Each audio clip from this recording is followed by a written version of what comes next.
মানুষ শিক্ষিত হয়েছে, কিন্তু এ সমাজের স্বামী আর শ্বশুরবাড়িরা এখনো শিক্ষিত হয়নি। এ কথাটাই কিন্তু বাস্তব সত্যি কথা। আসসালামু আলাইকুম সবাইকে, ওয়েলকাম করছি নতুন আরও একটি ভিডিও দেখার জন্য। এ কথাটা কতটুকু সত্য সেটা একমাত্র যারা বিবাহিত নারীরা আছে তারাই বুঝতে পারবে এবং তারাই জানবেন যে আমাদের সমাজ, আমাদের বর্তমানে উন্নয়নশীল বাংলাদেশের প্রেক্ষাপটেই কথা বলবো, যেহেতু আমি একজন বাংলাদেশী এবং বাংলাদেশের মানুষের জীবনের যে অভিজ্ঞতাগুলো, যে বলা ভালো যে তিক্ত অভিজ্ঞতাগুলো, সেগুলো নিয়েই কিন্তু আমি কথা বলে থাকি আমার ভিডিওতে। সো বাংলাদেশের মানুষজন কিন্তু ধীরে ধীরে বেশ শিক্ষিত হচ্ছে এখনও, যদিও কিছু কিছু জায়গার মানুষ অতটা শিক্ষামুখী না, তারপরও কিন্তু দেখেন ওই যে মূর্খ শ্বশুরবাড়ি, মূর্খ হাজব্যান্ড আর একটা শিক্ষিত শ্বশুরবাড়ি, একটা শিক্ষিত হাজব্যান্ডের মধ্যে কিন্তু কোনো তফাৎ নাই। বিশ্বাস করেন, এ কথাটা কিন্তু 100% সত্যি। আপনার হাজব্যান্ড যতই শিক্ষিত হোক না কেন, সে কিন্তু ওই যে সো কল্ড যে হাজব্যান্ড থাকে না, যে আমাদের যে কুসংস্কার আচ্ছন্ন অথবা ছোট মন মানসিকতার যে হাজব্যান্ড, বা আপনার শ্বশুরবাড়ির মানুষজন, যে আমরা শ্বশুরবাড়ি বলতে যে টক্সিক একটা রিলেশনশিপ বুঝি, আসলেই কিন্তু তারা সেই টক্সিক একটা রিলেশনশিপ মেনটেন করেই চলে। সে তারা যতই শিক্ষিত হোক না কেন, সে তারা যতই টাকা পয়সা তাদের থাক না কেন, সে তারা যতই বড় বড় বাণী আওড়াক না কেন, আসলে তারাও কিন্তু মানে সো কল্ড যেই কি বলবো, সো কল যে অশিক্ষিত, আমরা বিশেষ করে যারা শিক্ষিত তারা যেমন আমরা বলে থাকি ওই যে অশিক্ষিত, তো অশিক্ষিত মূর্খ ছোট লোক, ওদের সাথে কি কথা বলবো, এরকম করে আমরা বলে থাকি যারা সো কল শিক্ষিত তারা। সো দেখবেন যে আপনারা যারা শিক্ষিত আছেন তারাও কিন্তু দেখবেন যে আপনার শিক্ষিত শ্বশুরবাড়ি, শিক্ষিত হাজব্যান্ড এবং আপনার শিক্ষিত দেবর ননদ, শ্বশুর শাশুড়ি যারা আছে তারাও কিন্তু সে একই রকমের ছোট লোক, কারণ তারা সেই শ্বশুরবাড়ির রীতিতেই ধরে রেখেছে। আপনার কতটা কি আছে, আপনার বাবার বাড়িতে কতটা টাকা আছে, আপনার বাবার বাড়ি থেকে আপনাকে কি দিচ্ছে, আপনার বাবার বাড়ি থেকে মানে আপনাকে আপনার শ্বশুর বাড়িতে কী দিচ্ছে আপনাকে ব্যবহার করার জন্য, তাদেরকে কত কত বেশি খাজানা দেওয়া হচ্ছে, এটার ওপরেই ডিপেন্ড করবে আপনার শ্বশুর বাড়িতে আপনার সম্মান। এই কথাটা শুনতে অনেকেরই হয়তো বা খারাপ লাগবে, গায়ে লাগবে, অনেকেই হয়তো বা ভাববে না আমার শ্বশুর বাড়িতে এমন না। না, আপনার শ্বশুরবাড়ি এমন না, হয়তো বা আপনার ফ্যামিলি থেকে ওরকম ভরপুর দিয়ে রেখেছে। যার ফ্যামিলি থেকে ভরপুর দিয়ে রাখেনি তারা বুঝবো, অথবা এমনও হয়, যেমন আমি হচ্ছে আমার নিজের এক্সপিরিয়েন্স থেকেই বলবো যে শ্বশুরবাড়িতে ভরপুর দিয়ে রাখার পরও কেন তারা সন্তুষ্ট না, কারণ তাদের হচ্ছে যে তারা তাদের যেমন হচ্ছে জিনিসগুলো এখন দেখাচ্ছে যে তাদের এই আছে সেই আছে, বাট এই সেই তাদের কোত্থেকে এসেছে এটা কিন্তু ম্যাটার করে না। ম্যাটার করে যে তাদের এই আছে সেই আছে, বাট আমার বাবার বাড়িতে কেন এটা নাই সেটা নেই, মানে আমি ফর অ্যান এক্সাম্পল আমাকে দিয়েই দিচ্ছি। তো আমার বাবার বাড়িতে কেন এটা নেই সেটা নেই, এটা নিয়ে তাদের বিশাল মাথা ব্যথা। এমন না যে আমার বাবার বাড়িতে এটা সেটা যদি থাকতো আমরা তাকে দিয়ে দিতাম কিছুটা, আমরা তাদেরকে কিছুটা দিয়ে দিতাম, তাই না? এটা কিন্তু কেউ করে না। হ্যাঁ করে, একমাত্র কাদেরকে করে, ওই যে গতকালকে আমার একটা ভিডিও আছে, যারা দেখেছেন তারা তো দেখেছেন, আর যারা দেখেননি তাদের উদ্দেশ্যে বলছি যে ঘর জামাই কেন পায়ের জুতার মতো, আর ঘর জামাই কেন পরিবারের আবর্জনা, এই ভিডিওটা দিয়েছি। রাস্তা দিয়ে গাড়ি যাচ্ছে, ছাদে এসে কথা বলে এত মানে সমস্যা, ব্যাকগ্রাউন্ড থেকে অনেক নয়েজ আসে, কাইন্ডলি একটু ইগনোর করবেন। সো গতকালকে যে ভিডিওটা দিয়েছি আমি, ঘর জামাই হচ্ছে পরিবারের আবর্জনা, হ্যাঁ সেই ভিডিওটা দেখলেই বুঝতে পারবেন যে হ্যাঁ তাহলে হচ্ছে আপনারা যদি ঘর জামাইয়ের মতো করে রাখতে পারেন। আসলে ঘর জামাই আর এমনি জামাই এই দুইটার মধ্যে পার্থক্য কি জানেন? ঘর জামাই যে তাকে একদম শ্বশুরবাড়ির মানুষরা টাকা দিয়ে কিনে নিয়ে এসে মেয়ে সহ তার বাড়িতে রেখে দেয়। আর আপনার হাজব্যান্ডের সাথে ঘর জামাইয়ের পার্থক্য হচ্ছে সেও কিন্তু কাইন্ড অফ ঘর জামাই, বাট সেটা হচ্ছে আড়ালে আবডালে, কারণ সেও কিন্তু শ্বশুরবাড়ির ওপর পুরোপুরি না হলেও 80% ডিপেন্ড করছে। সে চাচ্ছে যে তার শ্বশুরবাড়ি থেকে তার ওয়াইফের উসিলায়, অর্থাৎ আপনার উসিলায় এটা দেওয়া হোক সেটা দেওয়া হোক। আর যখনই সেটা দিতে না পারছে তখনই কিন্তু তাদের মন মতো আপনি হচ্ছেন না, তখনই কিন্তু শ্বশুরবাড়িতে আপনার হাজারটা দোষ, আপনার হাজব্যান্ড কিন্তু আপনার হাজারটা দোষ ধরবে। আপনার হাজব্যান্ডের কাছ থেকে আপনি কি কখনো এই কথাটা শুনেছেন যে আপনি সাপোজ আপনি বাহিরে গিয়েছেন, আপনার হচ্ছে কোনো একটা সামান্যতম কিছু, ধরেন আপনার 5 টাকার একটা ক্লিপ পছন্দ হলো, এবং যেহেতু আপনি একজন আপনি যেহেতু একজন হাউস ওয়াইফ, এবং আপনার সেই 5 টাকা দিয়ে জিনিসটা আপনি ক্রয় করতে পারেন, বাট আপনি ক্রয় করছেন না, কারণ 5 টাকা দিয়ে একটা জিনিস যেহেতু কিনবেন, সেটা তো আপনার হাজব্যান্ড যেহেতু সাথে আছে সেহেতু কিন্তু আপনার হাজব্যান্ড কিনে দিবে, এটাই স্বাভাবিক। হ্যাঁ, ঠিক আছে, আপনিও আপনার উপার্জনের টাকা খরচ করবেন, সেটা আপনি করেন। সেটা হচ্ছে দেখা গেছে যে আপনি আপনার হাজব্যান্ডকে কোনো গিফট দিচ্ছেন, সেটা আপনার টাকা থেকে আপনি খরচ করছেন, বা আপনার শ্বশুরবাড়ির জন্য কিছু করছেন, সেটা আপনি আপনার টাকা থেকে খরচ করছেন। বাট এই যে কিছু কিছু ভালো, এটা কিন্তু 5 টাকাটা বড় কথা না, এটা কিন্তু একটা ভালো লাগার বিষয় যে আপনার হাজব্যান্ড আপনাকে 5 টাকা দিয়ে এই ক্লিপটা আপনাকে কিনে দিল রাস্তার পাশ থেকে। তো আপনি যখন আপনার সাপোজ ওইখানে একটা ক্লিপের জায়গায় আপনার 2টো ক্লিপ পছন্দ হলো, সো তখন আপনি কি করলেন, সে আপনি 2টা ক্লিপ যখন নিলেন, তখন আপনার হাজব্যান্ড বললো যে বিয়ের আগে কয়টা পরছো? তখন আপনার কাছে কেমন লাগবে বলেন? এটা কি আপনার হাজব্যান্ডের ছোট মন মানসিকতার পরিচয় না? এটা কি আপনার হাজব্যান্ডের ছোট লোকের পরিচয় না? বা আপনার বাবার বাড়িতে কি আছে না আছে, আপনার বাবার বাড়িতে ঢাকা শহরে কয়টা ফ্ল্যাট আছে, আপনার বাবার কতগুলো জমি আছে, আপনার বাবারা কত বড় জমিদার, এটা নিয়ে যখন আপনার শ্বশুরবাড়ির লোকজন ফুটানি করতে পারবে না তাদের আত্মীয় স্বজন বা তাদের সারাউন্ডিংসদের কাছে, তখন কিন্তু আপনি হয়ে যাবেন ছোট লোক। এমন না যে আপনার বাবার যদি 10 বিঘা জমি থাকে, সেখান থেকে 5 বিঘা জমি আপনার শ্বশুরবাড়িতে আপনার বাবা লিখে দিবে। সো তারপরেও তাদের কেন এত মাথা ব্যথা? কারণ তারা ছোট লোক। আর একটা জিনিস কি জানেন, ছোট লোক কারা হয়? যেমন কিছু মধ্যবিত্ত ফ্যামিলি দেখবেন, সেই গোড়া থেকে 100 বছর আগে থেকে বা 100, 150, 200 বছর আগে থেকে তারা মধ্যবিত্তই আছে।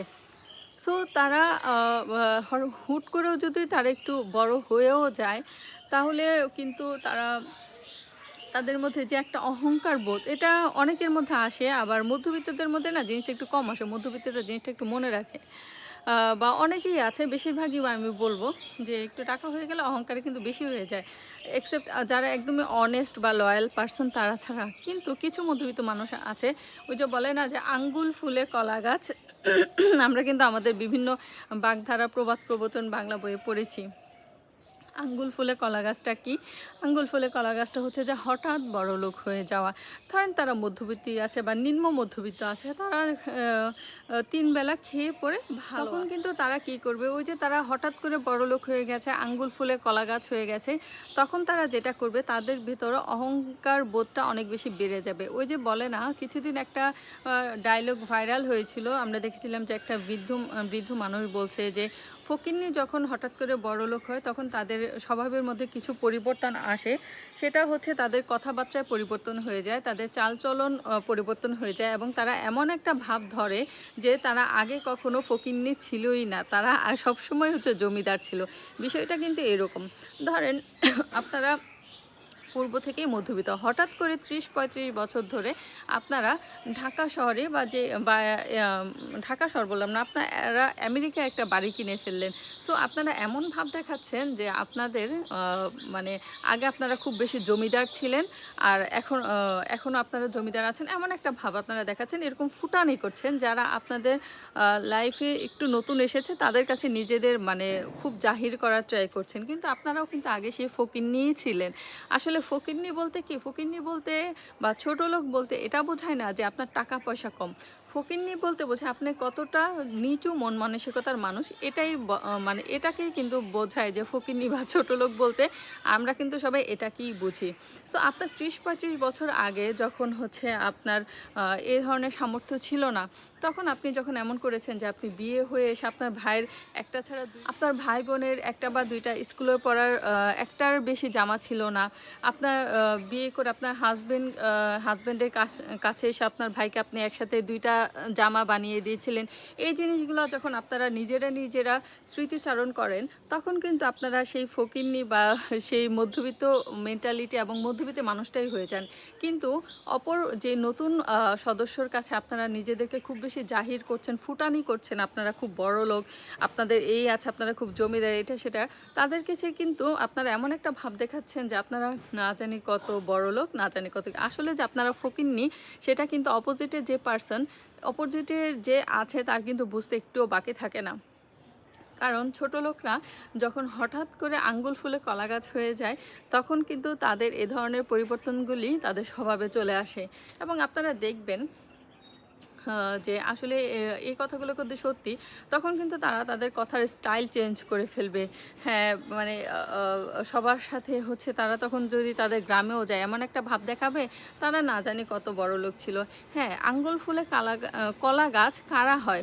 দুঃখিত, আমার কথার মধ্যে একটু বেঁধে বেঁধে যাচ্ছে কেন আমি আর নিজেও আসলে বুঝতে পারতেছি না, হয়তো একটু অস্বস্তি ফিল করছি, আশেপাশে মশারা অনেক বেশি ডিস্টার্ব করতেছে। সো যেটাই হোক, আমি যেটা বলতে চাচ্ছিলাম সেটা হচ্ছে যে আপনার আঙ্গুল ফুলে কলা গাছে অ্যাকচুয়ালি কারা হয়? তারাই হয় দুইটা মাধ্যম। একটা হচ্ছে আলাদিনের চেরাগ পাওয়া। আপনি যদি আলাদিনের চেরাগ পেয়ে যান, তাহলেই একমাত্র আপনি হঠাৎ করে ফকিরনি থেকে বড়লোক হয়ে যেতে পারবেন। আরেকটা বিষয়, আপনি হচ্ছে বড়লোক হয়ে যেতে পারবেন, আঙ্গুল ফুলে কলা গাছ হঠাৎই হয়ে যেতে পারবেন, সেটা হচ্ছে আপনি যদি একটু আছে না, ওই যে মানে টেবিলের নিচ দিয়ে দেনা পাওনা করার কিছু বিষয় থাকে, সেই টেবিলের নিচ দিয়ে দেনা পাওনার কোনো কাজ যদি আপনি করতে পারেন বা সেই ধরনের কোনো সুযোগ যদি আপনি পেয়ে থাকেন, তাহলে কিন্তু একমাত্র আপনি আঙ্গুল ফুলে কলা গাছ হবেন। হ্যাঁ, এবং এখন যদিও আপনার ভরা সমাজে এই জিনিসটা স্বীকার করবেন না, কিন্তু বিশ্বাস করেন ভরা সমাজ কিন্তু এটা খুব ভালোভাবেই জানে যে কিভাবে আপনি হঠাৎ করে আঙ্গুল ফুলে কলা গাছ হয়ে গেলেন। সবাই জানবে, সবাই সব কিছু বুঝতে পারবে, কিন্তু নিজের স্বার্থের জন্য সবাই কিন্তু মুখে আঙুল দিয়ে থাকবে, কেউ কোনো কথা বলবে না। এবং সবাই আপনাকে যথেষ্ট পরিমাণে তেল দিবে, সবাই মাথায় হাত বুলিয়ে দিবে, সবাই আপনার গা টিপে দিবে, পা টিপে দিবে, সব কিছু করবে, কিন্তু আপনাকে মধ্যমণি করে বিকেলবেলা চায়ের আসরে আপনার সারাউন্ডিং যারা আছে সবাই মিলে আপনাকে নিয়ে গসিপ করবে। কেন? কারণ আপনি হঠাৎ করে বড়লোক হয়েছেন, ঠিক আছে, যেভাবেই হন না কেন, কিন্তু ওই যে আপনার ফুটানি, আপনি যে ফুটানি করতেছেন আপনার কাছের মানুষদের সাথে, সেই ফুটানির কারণে আপনার কাছের মানুষরাই কিন্তু আপনাকে নিয়ে গসিপ করছেন। কিন্তু আপনি কি বোকা, আপনি ভাবছেন যে আপনাকে সবাই কত সম্মান করছে, মানে নিজের ঢোল যেটা আর কি বলে যে নিজের ঢোল নিজে পিটায়। সো এটাই দেখবেন যে এই এতগুলো কথা কেন আসলো, দেখেন সবগুলো বিষয় কিন্তু সবগুলোর সাথে রিলেটেড। আপনি কিন্তু শিক্ষিত, কিন্তু আপনি শিক্ষিত হয়ে আপনি কিন্তু ওই যে গ্রামের ধরেন আমরা কিন্তু কোনো কিছু হলে কি করে গ্রামকে টেনে নিয়ে আসে, গ্রামের মানুষ ভালো না, গ্রামের মানুষ মূর্খ, গ্রামের মানুষ এটা বোঝে না, গ্রামের মানুষ সেটা বোঝে না। কিন্তু আপনি কি গ্রামের মানুষের থেকে খুব ভালো? গ্রামের একটা শাশুড়ি যদি সে ভালো বাড়ির বা খুব টাকা পয়সা ওয়ালা বা জমিদার ফ্যামিলির মানুষ হয়, সে তো কখনোই তার বাড়ির বউকে কোনো খাবার খাওয়ানে খোটা দিবে না, সে কিন্তু এটা কখনোই করবে না। হ্যাঁ, কে দিবে? গ্রামের যেসব সংসারে একটু অভাব আছে, কিছুটা অভাব অনটনের মধ্যে দিয়ে যায়, তারা এই কাজগুলো করে থাকে। বাট আপনি বড়লোক হওয়ার পরও যখন, আপনি শিক্ষিত হওয়ার পরেও যখন আপনার বাড়ির বউ সকালবেলা কয়টা রুটি খাচ্ছে, আপনার বাড়ির বউ ফ্রিজ থেকে কী কী খাবার নিয়ে খাচ্ছে, এইগুলো যদি আপনি হিসাব করতে পারেন এবং আপনার মেয়েকে এবং আপনার মেয়ে বা আপনার আত্মীয় পরিজন যাই হোক তাদের সাথে আলোচনা করতে পারেন, ইভেনকে কাজের মেয়েদেরকে তার পেছনে লাগিয়ে দিতে পারেন যে তার বউটা, ছেলের বউ কী করছে, কী খাচ্ছে, এগুলো ইনফরমেশন নিয়ে এসে আপনাকে দিবে, আপনি কতটা তাহলে বড় লোক, আপনি কতটা তাহলে বড় মনের মানুষ, তাই না? এই জন্যই বলি যে আসলে শিক্ষা, আজও আমাদের সমাজ শিক্ষিত হয়েছে, কিন্তু আমাদের হাজব্যান্ড এবং শ্বশুরবাড়ির লোকজন কিন্তু শিক্ষিত হয়নি। একটা জিনিস খেয়াল করে দেখবেন যে আপনার হাজব্যান্ড যতই শিক্ষিত হোক না কেন, যতই টাকা পয়সা ইনকাম করুন না কেন, আপনাকে যখন 2টা টাকা দিবে, আপনাকে যখন 2টা টাকা হাত খরচ দিবে, বারবার কিন্তু ওই টাকাগুলোর বিষয়ে আপনার কাছ থেকে কৈফিয়ত চাইবে। কিন্তু একটা জিনিস দেখেন, আপনি কাউকে কিছু একটা দিয়ে দিয়েছি, এখন তার থেকে কি বারবার জিনিসটা আমি কৈফিয়ত চাইবো? না, কিন্তু কখনই চাইবো না। কেন? আমি তাকে দিয়ে দিয়েছি। হ্যাঁ, এমন যদি হতো আমি তাকে একটা কাজ করতে দিয়েছি, তাহলে আমি তার থেকে অবশ্যই হিসাব নিব। কেন হিসাব নিব না?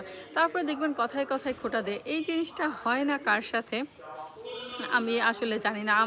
আমার তো মনে হয় যে শতকরা বিবাহিত 100% মেয়ের সাথে এই জিনিসটা হয় যে তার হাজব্যান্ডের থেকে সে যত বড়লোক হাজব্যান্ডই হোক না কেন, একটা দিনও আপনার হাজব্যান্ড আপনাকে হেও করে কথা বলেনি, একটা দিনও আপনার হাজব্যান্ড আপনাকে ছোট করে কথা বলেনি। এই জিনিসটা কিন্তু আসলে হয় বলে আমার জানা নেই।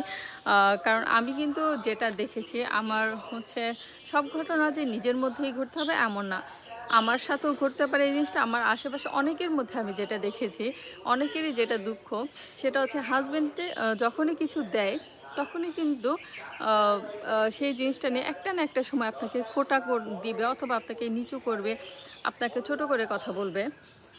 দেখেন, একটা মেয়ে যতই শিক্ষিত হোক না কেন, ফার্স্ট অফ অল সে কিন্তু চায় যে ভালোভাবে একটা সংসার করতে। সংসারই মোনা কিছু মেয়েরা থাকে, তারা চায় এবং হাজব্যান্ডের থেকে একটা জিনিস পাবে, এটা সবারই আনন্দের বিষয়।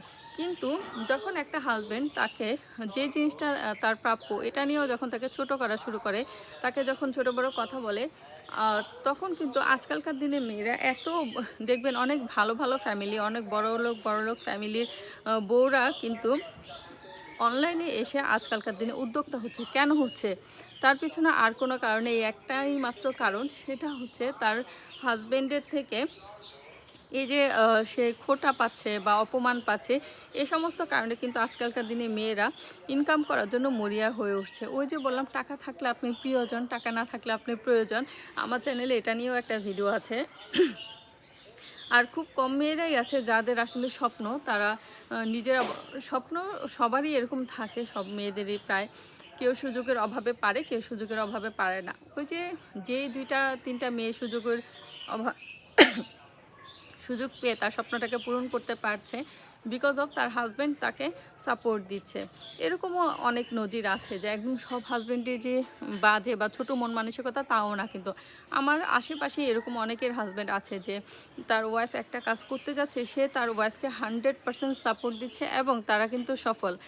আর অনেক বেশিরভাগ ওয়াইফ যারা আছে তারা অনেক কিছু করতে চাচ্ছে, কিন্তু তার হাজব্যান্ডের কাছ থেকে বাধা, তার ফ্যামিলির কাছ থেকে বাধার কারণে সে কিন্তু তার কাঙ্ক্ষিত লক্ষ্যে পৌঁছাতে পারছে না।